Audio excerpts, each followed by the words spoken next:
Parallel নিউজে আপনাদের সকলকে স্বাগত। ঠিক কি এমন ঘটলো যে কল্যাণ বন্দ্যোপাধ্যায় বিদ্রোহ হয়ে উঠলেন? কল্যাণ বন্দ্যোপাধ্যায়, যিনি তৃণমূলের রাজনীতিতে মমতা বন্দ্যোপাধ্যায়ের ঘনিষ্ঠ মহলে থাকা, শুধু নয় মমতা বন্দ্যোপাধ্যায়ের অন্যতম বিশ্বাসযোগ্য সৈনিক, সেই কল্যাণ বন্দ্যোপাধ্যায় মুখ খুললেন।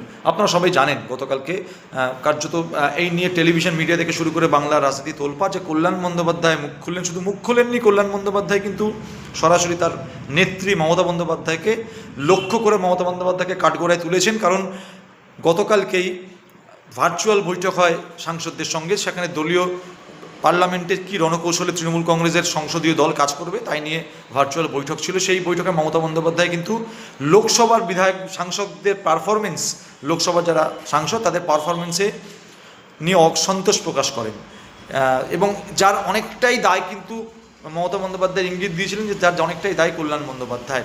যদিও তারপরে কল্যাণ বন্দ্যোপাধ্যায়কেই কিন্তু দলের চিফ হুইপ হিসাবে মমতা বন্দ্যোপাধ্যায় ঘোষণা করেন, কিন্তু ঘোষণা করার সঙ্গে সঙ্গেই কল্যাণ বন্দ্যোপাধ্যায় সেই চিফ হুইপের যে পদ, যেটা তার নেত্রী তাকে দিয়েছিলেন, সেই পদ কিন্তু তিনি ছেড়ে দেন, অর্থাৎ সেই পদ থেকে পদত্যাগ করেন। শুধু পদত্যাগ করেই ক্ষান্ত থাকেননি, সরাসরি তৃণমূল নেত্রীর রাজনৈতিক দূরদর্শিতা নিয়ে আঙ্গুল তোলেন, প্রশ্ন তুলেছেন কল্যাণ বন্দ্যোপাধ্যায়। ঠিক কী বলেছেন কল্যাণ বন্দ্যোপাধ্যায়, চলুন একটু শুনে নিই।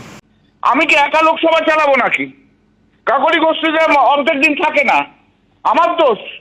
এসব কথা তো লোকসভায় অনেকদিন বলেছি। লোকসভায় কটা মেম্বার থাকে বলুন তো? সব তো বাড়িতে বসে থাকে। পার্থভৌমিক কখনো লোকসভায় আসবে না, অরূপ চক্রবর্তী লোকসভায় আসবে না, দক্ষিণ কলকাতার এমপি মালা রায় একদিন মাত্র আসবে। আপনি কি বলছেন?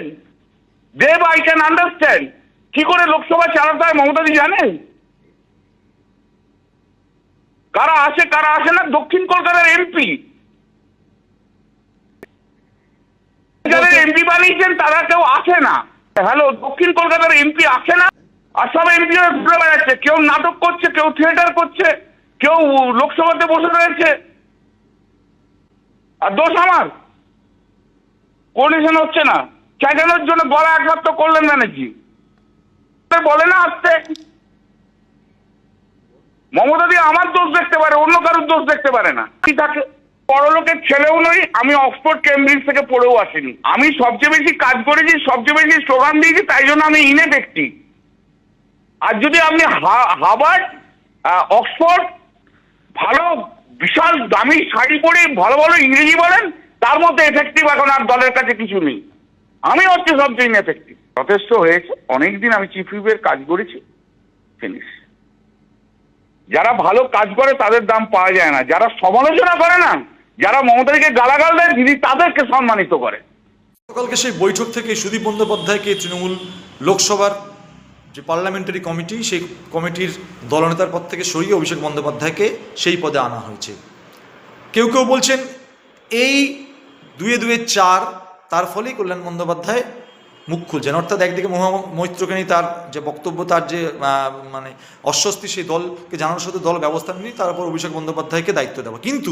কিন্তু দেখার হচ্ছে যে কল্যাণ বন্দ্যোপাধ্যায়কে এর আগে একাধিকবার আক্রমণ করেছেন রাজ্যের বিরোধী দলনেতা শুভেন্দু অধিকারী, সেই শুভেন্দু অধিকারী কিন্তু আজ সকালে, অর্থাৎ মঙ্গলের সকালে কিন্তু সেই কল্যাণের পাশে দাঁড়িয়ে কল্যাণ বন্দ্যোপাধ্যায় ঢালাও প্রশংসা করেছেন। এমনকি অভিষেক বন্দ্যোপাধ্যায়ের নেতৃত্বে আগামী দিনে কল্যাণ বন্দ্যোপাধ্যায়কে কাজ করতে হবে লোকসভাতে, সেই অভিষেক বন্দ্যোপাধ্যায়কে কটাক্ষ করে এই কথাও বলেছেন যে অভিষেক বন্দ্যোপাধ্যায়ের সঙ্গে কল্যাণ বন্দ্যোপাধ্যায় কোনো তুলনা চলে না, কারণ অভিষেকের থেকে কল্যাণ বন্দ্যোপাধ্যায় অনেক